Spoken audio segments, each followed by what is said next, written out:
เจตนาร่วมกึดร่วมสร้างนะม่อนพระเจ้าสี่สองเมืองอย่าก้านกุ่งรุ่งเรืองนั้นเนืองเหลือลำ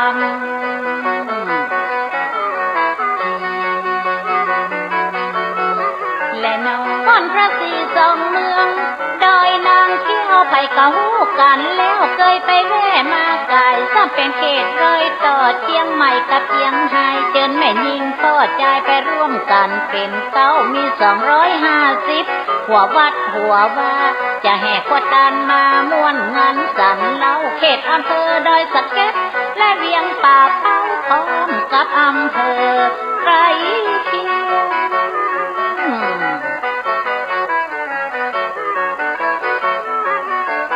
ขอเชิญชวนนักบุญนักศิลป์ทุกท่านพี่น้องชาวบ้านตี้ท่านได้ยินเสียงไปร่วมงานตี้ม่อนพระเจ้าสี่สองเมืองศาสนารุ่งเรืองเกิดที่ดอยนางแก้วในวันที่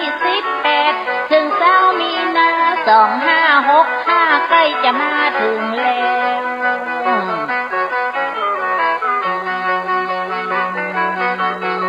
และน้อง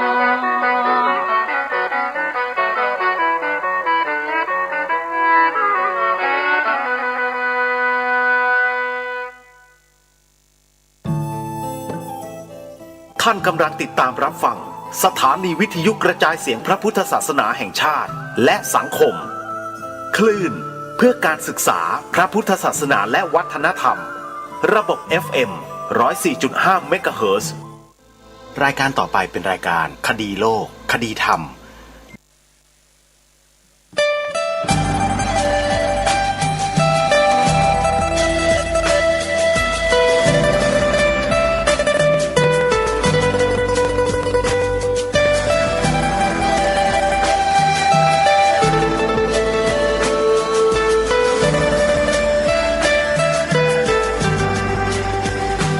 กล้าคิดก็ต้องกล้าทำอย่ากลัวถ้าทำความดีเป็นศึกษาปัญหาให้ทันท่วงทีเมืองไทยจะพัฒนากว่านี้รายการดีๆคดีโลกคดีธรรมขอรำพันบรรยายความคิดเครื่องหมายแห่งสีทั้งสามงามถนัดขาวคือบริสุทธิ์สีสวัสดิ์หมายพระไตรรัตน์และธรรมะคุ้มจิตไทยแดงคือโลหิตเราใสซึ่งยอมสละได้เพื่อรักษาชาติศาสนาน้ำเงินคือสีโสภาอันจอมประชาถ้าโปรดเป็นของส่วนองค์จักริ้วเข้าเป็นไตรรงค์จึงเป็นสีธงที่รักแห่งเราชาวไทยทหารอวตารนำไปยงยุทธวิชัยวิชิตก็ชูเกียรติสยามประเทศไทยที่เจริญมั่นคงมาได้จนถึงทุกวันนี้มิได้เกิดขึ้นจากความหวาดกลัวอย่างคลาดเขลาแต่บรรพบุรุษไทยของเราทุกยุคทุกสมัยล้วนแต่มีความกล้าหาญและชาญฉลาดปกป้องเอกราชสร้างชาติให้เกิดความมั่นคงโดยมีธงแห่งพระไตรรัตน์เป็นเครื่องนำชัยจึงเป็นที่มาที่ไปของรายการคดีโลกคดีธรรมกล้าคิดก็ต้องกล้าทำอย่ากลัวถ้าทำความดีเป็นศึกษาปัญหาให้ทันท่วงทีเมืองไทยจะพัฒนากว่านี้รายการดีๆคดีโลกคดีธรรมรายการดีๆค ดีโลกคดีธรรม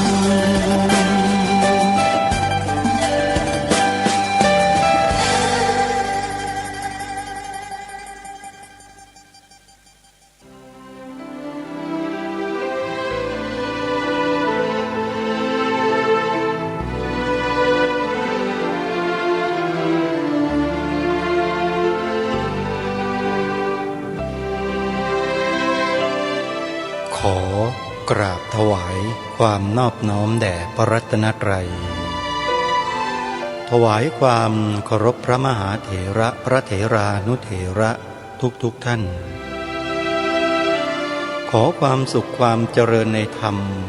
จงบังเกิดมีแด่ท่านสาธุชนที่กำลังติดตามรับฟังรายการจากสถานีวิทยุแห่งนี้ทุกท่านขอนำท่านผู้ฟังเข้าสู่รายการคดีโลกคดีธรรม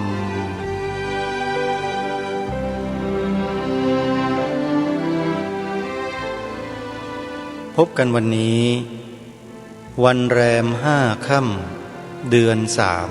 3วันนี้ตรงกับวันจันทร์ที่21 กุมภาพันธ์พระพุทธศักราช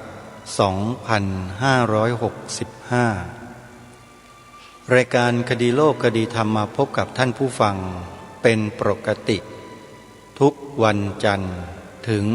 วันศุกร์และวันเสาร์อาทิตย์ทางสถานีวิทยุแห่งนี้ท่านผู้ฟังสามารถดาวน์โหลดแอปพลิเคชันเพื่อติดตามรับฟังรายการนี้ได้เป็นประจำทุกวันแอปพลิเคชันนั้นชื่อว่าสมาพันธ์สื่อวิทยุพระพุทธศาสนาอาเซียนอันนี้เป็นแอปพลิเคชันเก่าที่หลายสถานีมิได้ใช้บริการแล้วยังคงเหลือสถานีหลักๆอยู่ไม่กี่สถานีแต่ก็ยังออกรายการคดีโลกคดีธรรมตามปกติสำหรับท่านที่มีแอปพลิเคชันนี้อยู่แล้วก็สามารถเปิดรับฟังรายการคดีโลกคดีธรรมได้แต่ขอแนะนำแอปพลิเคชันใหม่ที่นอกจากมีรายการคดีโลกคดีธรรมตามปกติแล้วยังเพิ่มสถานีวิทยุพระพุทธศาสนาแห่งชาติอัปเกรดเข้ามาในระบบอีกเป็นจำนวนมากแล้วก็สามารถฟังได้ทุกสถานีซึ่งในปัจจุบันมีอยู่ทั้งหมด36สถานีวิทยุกระจายกันเผยแผ่ธรรมะออกอากาศทางสถานีวิทยุอยู่ในทุกภูมิภาคของประเทศท่านที่ดาวน์โหลดแอปพลิเคชันตัวใหม่นี้จะได้รับฟังสถานีวิทยุในหลายๆภูมิภาคแอปพลิเคชันนี้ชื่อว่าวิทยุพุทธศาสนาทั่วไทยวิทยุพุทธศาสนาทั่วไทยก็ขอเรียนเชิญเจริญพรศรัทธาสาธุชนทุกท่านได้มีส่วนร่วมดาวน์โหลดแอปพลิเคชันนี้ให้ทั่วถึงกันและถ้าหากว่าใครบอกผู้อื่นให้ดาวน์โหลดผู้ที่บอกนั้นก็จะได้บุญมากมาย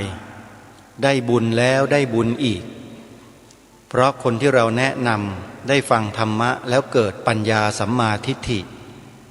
สามารถเป็นบุญกุศลได้อย่างสูงอย่างมากมายทีเดียวจึงขอเรียนเชิญเจริญพรทุกท่านช่วยกันสร้างบุญกุศลด้วยการเผยแผ่ธรรมในครั้งนี้ให้ทั่วถึงกันและแนวคิดของรายการคดีโลกคดีธรรมก็คือต้องการให้พวกเรานั้นเสพบริโภค สื่อที่มีคุณภาพสื่อสะอาดสื่อสีขาวสื่อแมลงผึ้งแล้วให้พวกเรานั้นเลิกเสพสื่อแมลงวันใครที่เสพสื่อแมลงวันจิตใจก็จะตกต่ำหมกมุ่นมัวเมาขุ่นมัวอยู่ตลอดเวลาเพราะเนื้อหา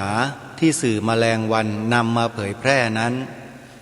เป็นเนื้อหาที่สกปรกเป็นเนื้อหาที่ทำให้จิตใจเศร้าหมอง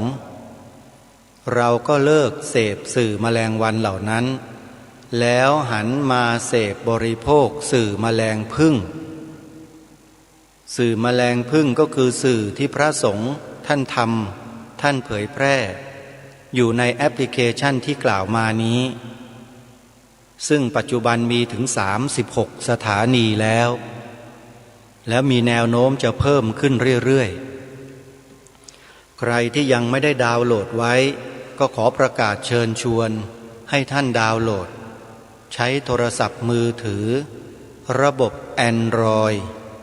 ดาวน์โหลดได้ทันทีไม่มีเสียเงินฟรีตลอดรายการแอปพลิเคชันที่ชื่อว่าวิทยุพุทธศาสนาทั่วไทยขอกราบอาราธนาครูบาอาจารย์ทุกรูปนะครับที่มีสถานีวิทยุพระพุทธศาสนาออนแอร์ออกอากาศทางโลกโซเชียลเน็ตเวิร์กคือนอกจากจะออกอากาศปกติด้วยสายอากาศแล้วให้โยมฟังทางวิทยุอยู่ตามพื้นที่ต่างๆแล้วถ้าสถานีไหนนำเสียงออกอากาศออนไลน์ทางโลกโซเชียลเน็ตเวิร์กคือออกอินเทอร์เน็ตด้วยเนี่ยให้ท่านส่ง URL ซึ่งเป็นตัวเลขรหัสของอินเทอร์เน็ตเนี่ยมาที่รายการคดีโลกคดีธรรมเดี๋ยวรายการคดีโลกคดีธรรมก็จะได้ส่งมอบให้กับวัดป่าจริยธรรมให้ดำเนินการอัปเกรดขึ้นไว้ในแอปพลิเคชันให้ฟรีแต่ถ้าหากท่านต้องการจะสนับสนุนผู้จัดทำแอปพลิเคชันนี้ก็ยินดีเป็นอย่างยิ่งให้ติดต่อไปที่วัดป่าจริยธรรมตำบลนาดอกคำอำเภอนาด้วงจังหวัดเลยด้วยตัวเองหมายเลขโทรศัพท์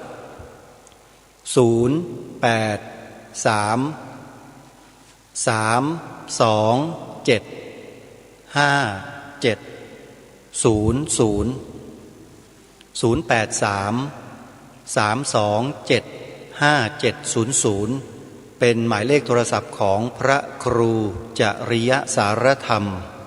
เจ้าคณะอำเภอนาด้วงเจ้าอาวาสวัดป่าจริยธรรมผู้จัดทำแอปพลิเคชันนี้ช่วยกันสนับสนุนส่งเสริมญาติโยมสาธุชนทุกท่านพระที่ท่านทำงานเพื่อสังคมเพื่อส่วนรวมในลักษณะเช่นนี้มีอยู่เยอะมีอยู่มากแต่สื่อแมลงวันไม่ค่อยจะนำไปเผยแพร่มันไปขุดคุ้ยแต่สิ่งเน่าเหม็นมานำเสนอให้พวกเราเนี่ยเศร้าหมองจิตเศร้าหมองใจกันตลอด24ชั่วโมงถ้าพวกเราไม่เลิกเสพสื่อแมลงวันเหล่านั้นสักวันหนึ่งพวกเรานั้นจะติดเชื้อในกระแสจิตซึ่งก็มีติดกันบ้างแล้วมีติดกันเยอะด้วยเพราะเสพแต่สื่อแมลงวันนี่แหละ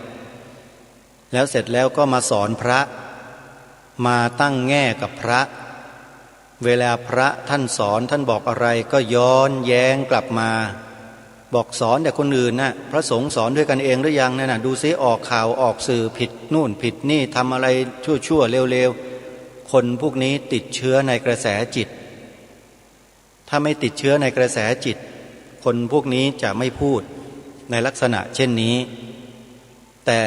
จะเห็นอกเห็นใจพระสงฆ์เพราะพระสงฆ์ไม่มีเครื่องไม้เครื่องมือจะไปต่อกลอนกับพวกสื่อแมลงวันที่มีทุนหนามีทุนเยอะมียักษ์ใหญ่จากต่างประเทศสนับสนุนส่งเสริมอยู่พระสงฆ์นั้นเสียเปรียบทั้งขึ้นทั้งล่อง คนที่ไม่ติดเชื้อในกระแสจิตเขาจะแสดงความเห็นอกเห็นใจพระเขาจะไม่ซ้ำเติมเหมือนอย่างที่กล่าวมาเมื่อสักครู่นี้นี่คือข้อสังเกตที่อยากให้พวกเราได้รับรู้รับทราบไว้วันนี้รายการคดีโลกคดีธรรมจะมาอนุโมทนาบุญกับญาติโยมที่ร่วมส่งเสริมสนับสนุนการปลูกป่า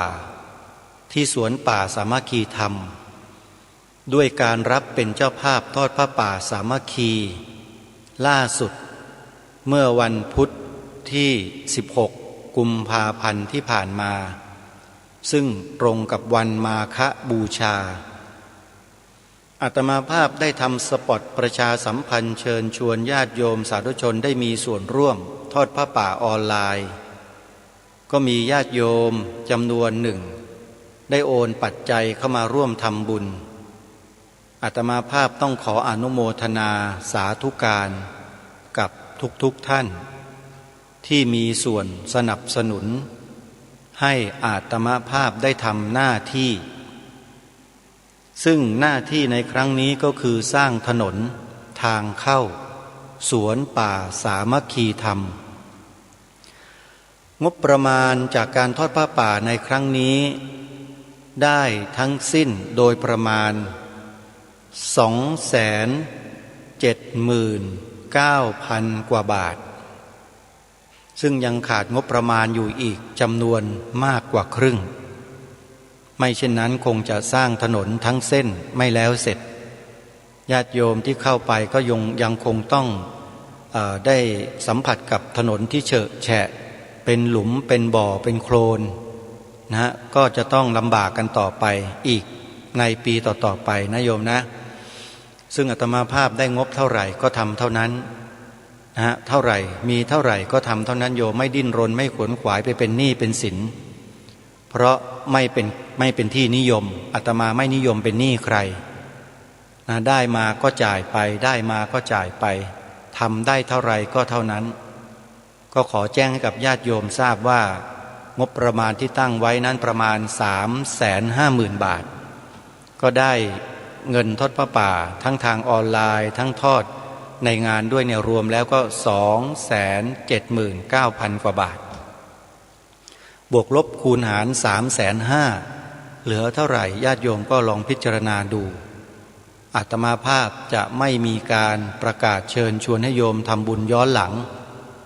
ไม่มีนะโยมนะเมื่อทอดผ้าป่าจบแล้วก็จบ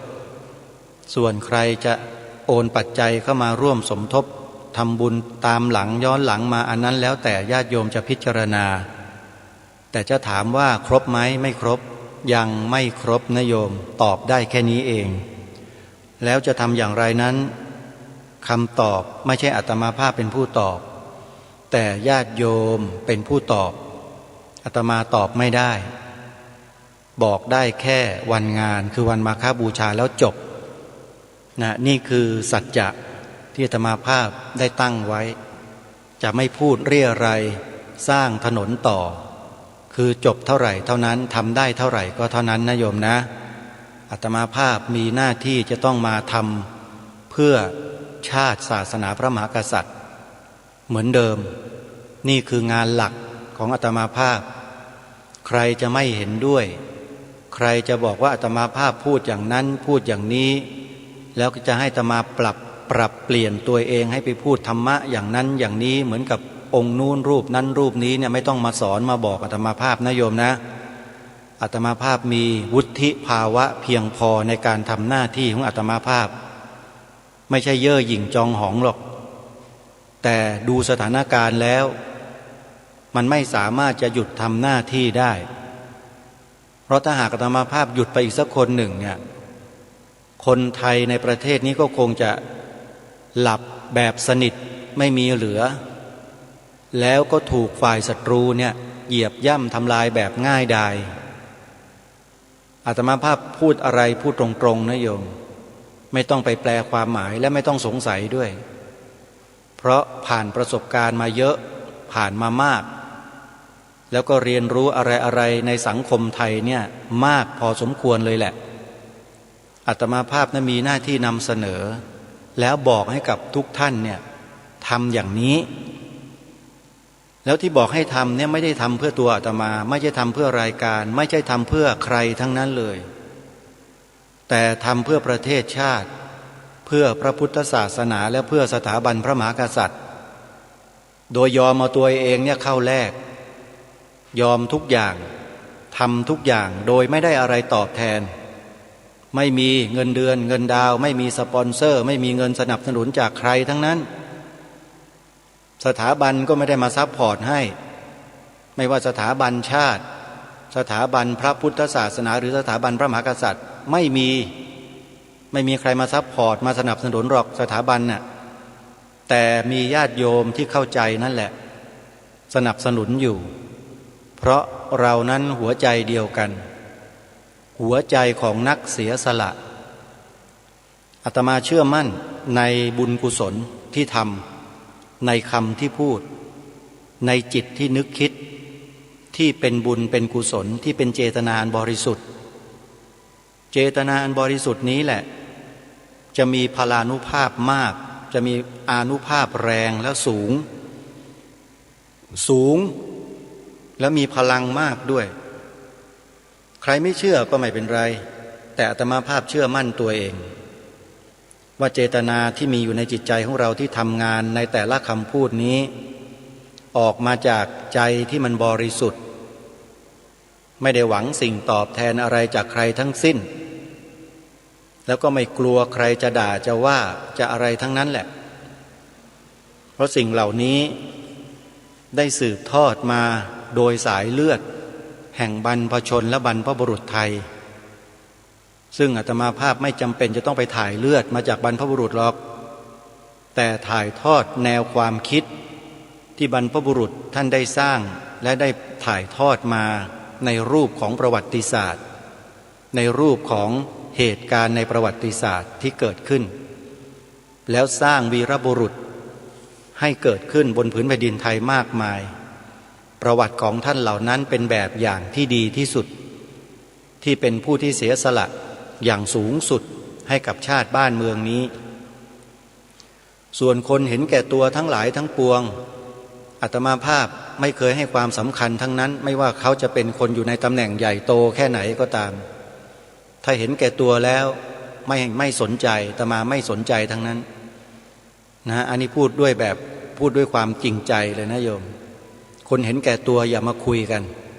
ถ้าเห็นแก่ตัวไปที่อื่นบ้านนี้เมืองนี้อยู่รอดปลอดภัยมาได้ไม่ใช่เพราะคนเห็นแก่ตัว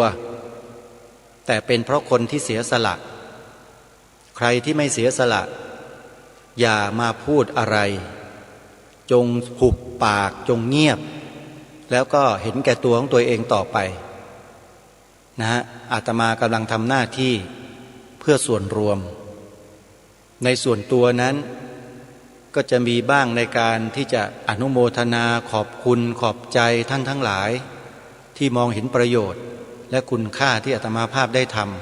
ำอย่างเช่นเรื่องของการปลูกป่าเนี่ยใครว่าไม่เป็นประโยชน์บ้างใครว่าไม่มีประโยชน์บ้างใครว่าปลูกป่าแล้วเป็นโทษบ้างไม่มีใครพูดว่าเป็นโทษเพราะฉะนั้นอาตมาทำประโยชน์ปลูกป่าทำประโยชน์และไม่ตัดต้นไม้ด้วยและไม่นำไปขายด้วยก็จะปลูกไว้อย่างนั้นแหละปลูกให้มันเจริญเติบโตงอกงามไพบูลย์ใหญ่โตจนเป็นที่พึ่งของโลกใบนี้ในการที่จะแปรสภาพอากาศเสียให้กลายเป็นอากาศดีให้มนุษย์ในโลกนี้และสรรพสัตว์ทั้งหลายได้ใช้อากาศนี้สูดเข้าไปเพื่อฟอกเลือดตัวเองให้สุขภาพร่างกายดีขึ้นอาหารการกินที่เกิดจากป่าก็มีเยอะแยะมากมายยาสมุนไพรก็มีใช้รักษาโรคซึ่งเป็นปัจจัยหลักๆสำคัญทั้งนั้นอยู่ในป่าเพราะฉะนั้นตรงนี้ถ้าใครบอกว่ามีโทษก็เลิกคุยกันเมื่ออาตมาภาพทำตรงนี้แล้วมีคนสนับสนุนนั่นแปลว่าเขามองเห็นประโยชน์อาตมาภาพก็ต้องอนุโมทนาบุญอย่างเมื่อตอนต้นรายการที่อนุโมทนากับญาติโยมที่ร่วมทอดผ้าป่าในครั้งนี้ก็ขออนุโมทนากับทุกท่านทุกคนด้วยทั้งที่เอ่ยนามแล้วก็ไม่ได้เอ่ยนามก็ตามขอให้ท่านเชื่อมั่นเถอะว่าบุญกุศลที่ท่านทำนั้นน่ะสำเร็จแก่ตัวทุกท่านทุกคนแล้ว ส่วนอาตมาภาพยังไม่เสร็จภารกิจก็จะต้องนำปัจจัยที่โยมมอบถวายมานี้แหละไปดำเนินการให้แล้วเสร็จเท่าที่สามารถจะทำได้ตามจำนวนปัจจัยที่โยมถวายทำแล้วไปไหนแล้วน่ะมันก็อยู่บนแผ่นดินนี้แหละมีใครจะแบกไปโลกพระจันทร์ไปดาวอังคารบ้างได้ไหมล่ะน่ะไม่มีหรอกได้แต่บุญกุศลนะที่เกิดขึ้นในจิตที่สร้างขึ้นนั่นแหละเจตนาที่เป็นกุศลเจตนาที่เป็นบุญนั่นแหละนำไปได้พระพุทธเจ้าตรัสยืนยันไม่ใช่อาตมานะแปลงทรัพย์สินให้เป็นบุญแปลงไม่ใช่แปลงนะแปลงทรัพย์สินให้เป็นบุญไม่ใช่แปลงทรัพย์สินให้เป็นทุนนะไอ้นั่นเขาเรียกว่าทุนสามานเขาเรียกกันน่ะคนที่แปลงทรัพย์สินให้เป็นทุนน่ะมันเป็นทุนสามานมันไม่ได้สร้างสวรรค์ไม่ได้สร้างนิพพานให้พวกเราหรอกบางทีสร้างนรกให้ต่างหากด้วยใครเอาทรัพย์สินไปแปลงเป็นทุนเนี่ยเพราะมันเกิดจากอำนาจของความโลภเป็นบาทเป็นฐานเป็นพื้นคนที่มีความโลภจัดเนี่ยคิดว่าจิตใจเขาผ่องใสหรือว่าเศร้าหมองล่ะแล้วคนที่มีจิตใจเศร้าหมองเนี่ยมีอะไรเป็นที่หวังได้ล่ะทุกขติพระพุทธเจ้าตรัสไว้ชัดจิตเตสังคิริเถทุกขติปาติกังขาอย่างที่ทางรายการได้ปรารภมาแต่ก่อนหน้านู้นอันนี้ชัดเจนฮะพูดเป็นภาษาอย่างพวกเราก็พูดง่ายๆว่าใครที่มีความโลภความโกรธความหลงหนาอยู่ในใจเนี่ยนะเมื่อตายจากโลกนี้ไปแล้วสิ่งที่จะพึงไปได้เนี่ยก็เป็นไปตามของพลังหรืออำนาจของจิตที่สั่งสมนั้นถ้ามีโลภโกรธหลงมากๆก็ไปเปรตอสุรกายสัตว์นรกสัตว์เดรัจฉาน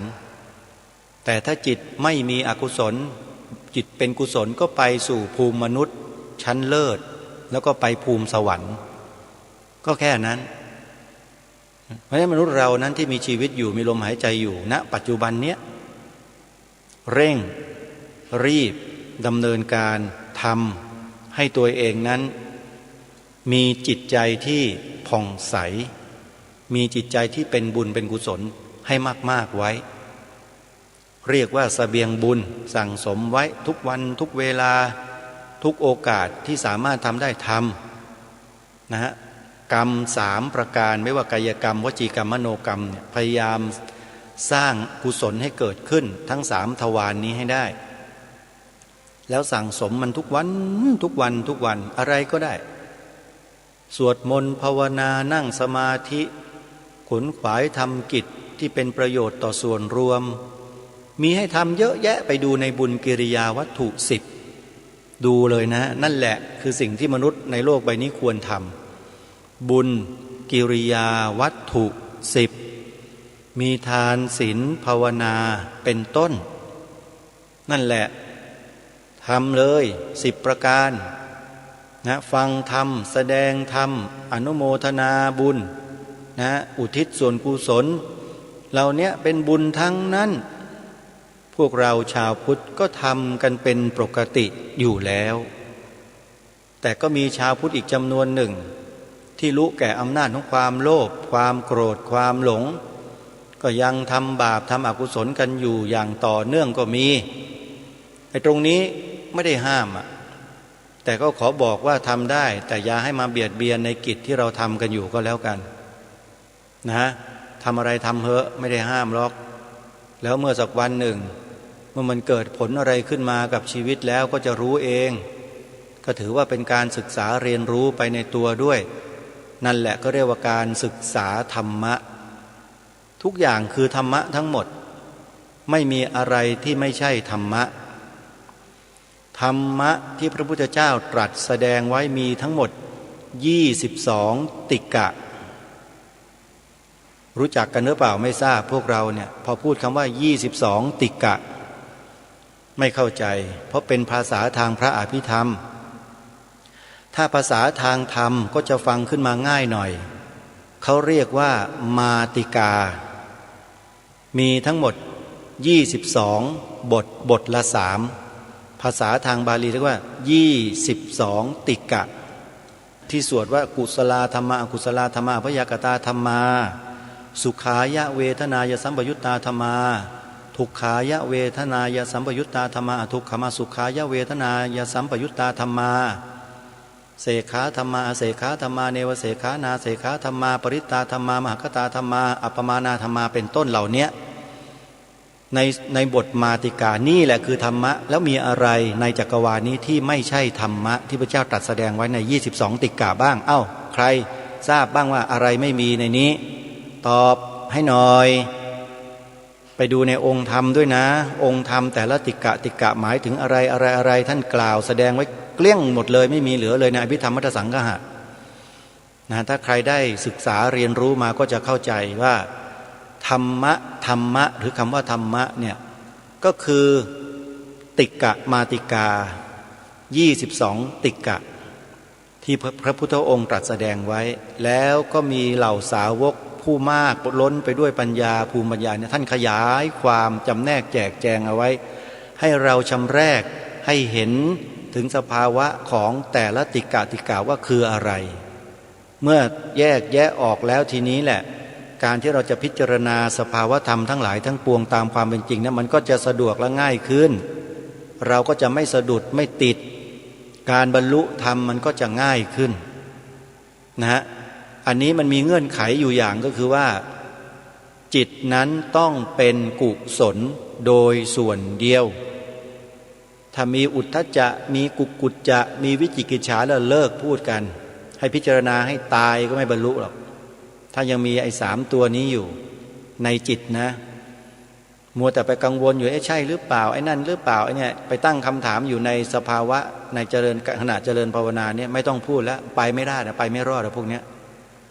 คือทุกอย่างต้องนิ่งสงบแล้วใช้สติกำหนดรู้ดูอาการใช้สัมปชัญญะคือตัวปัญญาเนี่ย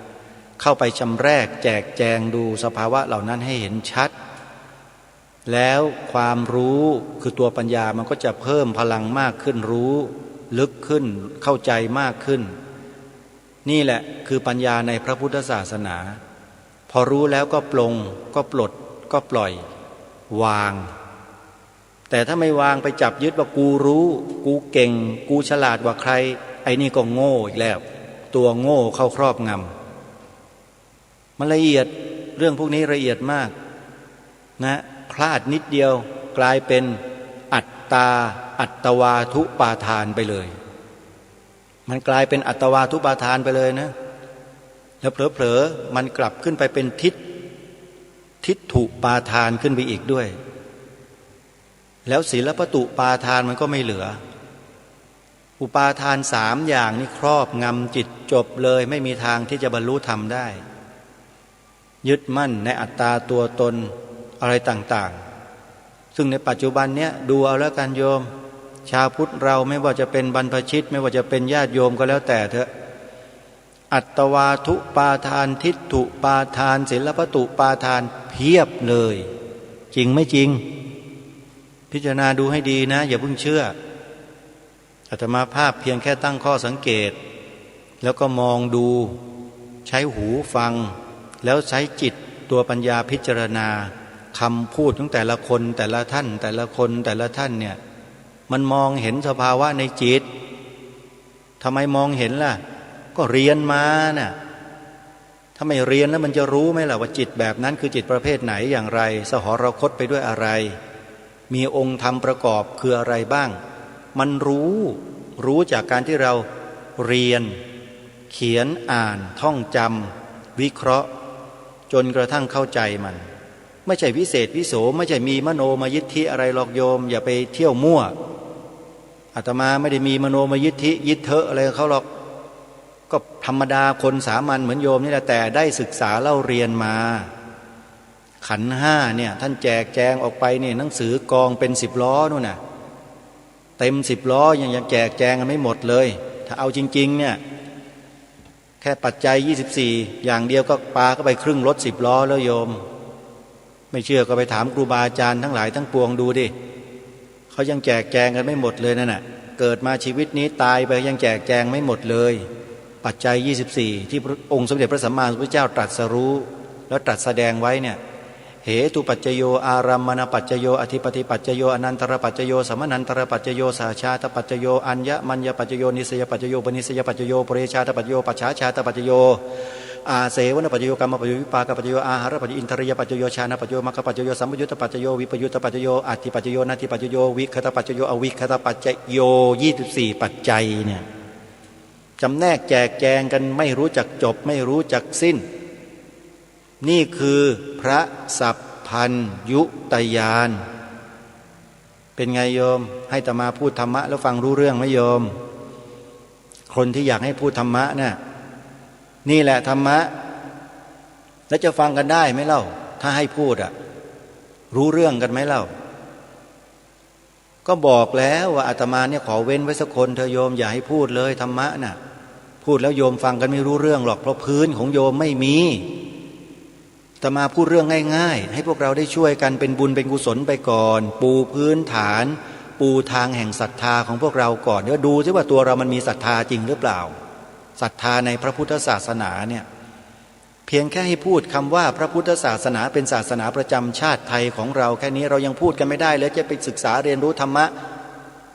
ได้อย่างไรแค่ตัวศรัทธาพื้นๆยังสร้างให้เกิดขึ้นไม่ได้ไม่ต้องไปป่วยกล่าวถึงไอ้คนที่มันต่อต้านคัดค้านในสิ่งที่อาตมาภาพให้ทำนะพวกนั้นยิ่งมืดยิ่งบอดถนัดทนีสนิทยิ่งกว่าพวกเราอีกพวกเรานี่ยังพอมองเห็นแสงสว่างกันได้ตายังไม่บอดไม่มืดนะอาตมาเนี่ยพยายามมาเปิดดวงตาพวกเราเนี่ยให้สว่างให้มองเห็นแสงแห่งพระธรรมแต่มันต้องมีจุดเริ่มต้นเสียก่อนปักหลักปักหมุดตรงนี้ลงไว้ให้แน่นตอกเสาเข็มลงไปพระพุทธศาสนาเป็นศาสนาประจำชาติไทยของเราให้เราคิดให้เราพิจารณาดูว่าทำไมครูบาอาจารย์มีอาตมาภาพเป็นต้นเนี่ยจึงมาขยันขยอให้พวกเราได้กล่าวท่องจำคำนี้พิจารณาให้ดีๆเพราะอะไรจะให้อาตมาภาพตอบที่ทุกสิ่งทุกอย่างในปัญญาโยมมันจะเกิดไหมเนี่ยมันต้องมันฝึกฝนอบรมปัญญาของเราด้วยการคิดพิจารณาหาเหตุผลดูว่าทำไมต้องมารณรงค์ให้พูดคำนี้มีเหตุผลเยอะแยะมากมายลองพิจารณากันดูแล้วกันถ้าคนมีปัญญามีประสบการณ์ความรู้ในเรื่องของทางคดีโลกในเรื่องของทางคดีธรรมมาแล้วเนี่ยก็จะหายสงสัยในเรื่องพวกนี้แล้วก็จะพิจารณาเห็นไปโดยลำดับอ๋อมีความสำคัญเช่นนี้เองเพราะสิ่งนี้มีสิ่งนี้จึงมีเพราะสิ่งนี้เกิดสิ่งนี้จึงเกิดถ้าสิ่งนี้มีอยู่แล้วสิ่งนั้นจะไม่มีย้อนก็ย้อนกลับไปเพราะสิ่งนั้นมีสิ่งนี้จึงมีแต่ถ้าสิ่งนี้มีแล้วมั่นคงแล้วสิ่งนั้นจะไม่มีเข้าใจยากไหมเข้าใจยากเพราะไม่รู้เรื่องเพราะไม่รู้สถานการณ์ของบ้านเมืองเลยว่ามันเกิดอะไรขึ้นแล้วที่พระครูประหลัดนรงฤทธิ์มารณรงค์เรื่องนี้หาเหตุหาผลกันไม่เจอโยมทำไปก่อนเถอะมันไม่ได้เสียหายอะไรเลยอาตมาก็ยืนยันมาโดยตลอดว่าช่วยกันพูดช่วยสอนช่วยบอกลูกหลานให้พูดคำนี้สอนเขาบอกเขาเถอะให้เขาท่องเป็นอาขยานเลยก่อนหลับก่อนนอนทุกวันก็ได้พนมมือขึ้นกราบพระรัตนตรัยเสร็จนะกล่าวไตรสรณาคมให้ครบพุทธังสรณังคัจฉามิธัมมังสรณังคัจฉามิสังฆังสรณังคัจฉามิทุติยัมปิตติยัมปิให้ลูกหลานเนี่ยกล่าวไตรสรณาคมทุกวันนะแล้วก็ให้เขาพูดคำนี้แหละพระพุทธศาสนาเป็นศาสนาประจำชาติไทยของเราแบ่งเป็น3 ท่อนพระพุทธศาสนาเป็นศาสนาประจำชาติไทยของเราแค่นี้เองเดี๋ยวเด็กมันก็จะซึมซับคำนี้เข้าไปสู่มโนสำนึกผลึกเป็นสัญญาอันมั่นคงเด็กก็จะจำไม่ต้องไปอ่านไม่ต้องไปอะไรก็กลายเป็นติดปากไปเลยทีนี้เมื่อติดปากแล้วมันจะติดหัวจิตหัวใจลงไปเรื่อยๆแล้วเมื่อติดหัวจิตหัวใจแล้วมีใครมาพูดแผลงนอกเหนือจากนี้แล้วเด็กเหล่านี้เขาก็จะลุกขึ้นมาต่อต้านเขาเองโดยธรรมชาติ เราไม่ต้องไปบอกไปสอนไปเสี่ยมเขาเลย สมมุติว่าเราให้ลูกหลานเราคนไทยเราท่องคำนี้จำคำนี้ได้อย่างสนิทปากสนิทใจพระพุทธศาสนาเป็นศาสนาประจำชาติไทยของเราสมมุติว่าพูดกันได้ทุกคนทั้งประเทศแล้วก็เหมือนกันหมดแล้วยอมรับกันโดยทั่วไปทีนี้มีคนอยู่บางจำพวกประเภทหนึ่งพอรู้ว่าคนไทยพูดกล่าวคำนี้เป็นอาจินเป็นปกติอยากจะแหลมออกมาเพื่อจะต่อต้านคัดค้านจะสั่งห้ามจะออกกฎหมายมาบีบบังคับถามว่าทำได้ไหมลองดูดิลองดูอาตมาภาพก็จะถามและคนไทยทุกคนก็จะถามแบบนี้ว่าอ้าวลองดูดิลองทำดูดิเห็นไหมเห็นพลังไหมโยมหมายถึงคนไทยทุกคนทุกหมู่บ้านตำบลอำเภอจังหวัดพูดคำนี้คำเดียวเนี่ยทุกอย่างมันก็สำเร็จไปตั้งเกินครึ่งแล้วเห็นไหมความเป็นศาสนาประจำชาติกลับมาด้วยปากของเรานี่แหละกล่าวอย่างไรจะเป็นอย่างนั้นจำไว้นะอ้าวพ่อแม่ลองด่าลูกตัวเองดูดิด่าแบบเสียหายแล้วไม่มีเจริญเลยลองด่าเถอะรับรองได้มันจะเป็นอย่างนั้นจริงๆตามปากจริงนะจริงๆฮะวาจาเนี่ยศักดิ์สิทธิ์นะคนเราเนี่ยถ้าพูดกันบ่อยๆพูดกันเป็นประจำพูดกันให้เป็นปกติของชีวิตพระพุทธศาสนาเป็นศาสนาประจำชาติไทยของเรานักจัดรายการวิทยุทั่วประเทศทุกๆรายการทางสถานีวิทยุที่ออกอากาศอยู่เนี่ยนะลองดูสิท่านเป็นนักจัดรายการพูดอยู่ที่ไมโครโฟนแต่คนฟังท่านเป็นหมื่นเป็นแสนเนี่ยประโยชน์มันจะเกิดขึ้นอย่างมหาศาลเพียงใดท่านลองคิดดูถ้าช่วยกันในทุกๆรายการนะอาตมาภาพก็จะถามหาจิตสำนึกของผู้ดำเนินรายการวิทยุของทางสถานีเหล่านี้ก่อนไม่ว่าพระว่าโยมว่าดูซิว่าท่านจะมีหรือไม่อย่างไรอันนี้ไม่ได้บังคับนะฮะแล้วก็ไม่ได้ว่าด้วยแต่จะดูแล้วก็ให้ทุกท่านดูตัวเองด้วยว่ามีไม่มียังมีความอายไหมเขินอยู่หรือเปล่าเขินอายในการที่จะทำสิ่งที่ดีเหล่านี้ไหมถ้ายังมีอยู่ให้ท่านขจัดสิ่งนั้นออกแล้วสวมหัวใจสิงแห่งความกล้าหาญเด็ดเดี่ยวแล้วก็กล่าวพูดในรายการเลยประเทศเรามีพระพุทธศาสนาเป็นศาสนาประจำชาติไทยของเรานี่คือความจริงที่ท่านผู้ฟังทั้งหลายทั้งปวงเราต้องยอมรับความจริงในข้อนี้สิ่งที่ผมปรารภเช่นนี้เนี่ยผมไม่ได้ไปจำมาจากใครผมไม่ได้ไปถูกบังคับให้ใครมาบังคับผมให้พูดแต่ผมพูดด้วยสำนึกเพราะองค์พระมหากษัตริย์ไทยของเราตรัสสอนให้พวกเรากล่าวคำนี้เพราะพระองค์ทรงมีพระบรมราโชวาทไว้หลายครั้งพวกเราจะต้องน้อมนำพระบรมราโชวาทของพระองค์ตรงนี้เนี่ยมาช่วยกันเผยแพร่แล้วต้องยอมรับกันทุกฝ่ายเพราะฉะนั้นที่รายการนี้มากล่าวมาพูดคำนี้พูดตามพระบรมราโชวาทขององค์พระบาทสมเด็จพระเจ้าอยู่หัวรัชกาลที่9เห็นหรือยังท่านผู้ฟังแนวในการพูดมันมีเยอะแยะแต่ละรายการพูดได้พูดแล้วผู้คนฟังเยอะประโยชน์ก็จะกว้างขวางและรวดเร็วอย่างจรวดเลยท่านถ้าช่วยกันคนละไม้คนละมือนี่เร็วมากเร็วจริงๆขอเพียงแค่เดือนเดียวเท่านั้นน่ะขอให้พูดกันทุกวันเดี๋ยวก็ติดหูฮะพระพุทธศาสนาเป็นศาสนาประจำชาติไทยของเราข้อที่หนึ่งจบไปแล้วทีนี้มันมีข้อที่สองอีกเป็นสิ่งที่องค์พระมหากษัตริย์พระราชทานไว้ให้แก่คนไทยเหมือนกันแล้วสำคัญพอๆกันกับข้อหนึ่งเนี่ยเป็นเพียงแค่วาจาแล้วก็หลักฐานที่เป็นพระบรมราโชวาทที่เราอัญเชิญมาช่วยกันพูดช่วยกันต่อยอดสืบสารพระองค์ท่านแต่ข้อที่สองเนี่ยเป็นหลักฐานปรากฏให้เห็นอยู่ทุกวันนั่นก็คือสีขาวในธงชาติไทยของเราหลักฐานอยู่นั่น แต่ถามว่าคนไทยในประเทศนี้เคยรู้ความหมายไหม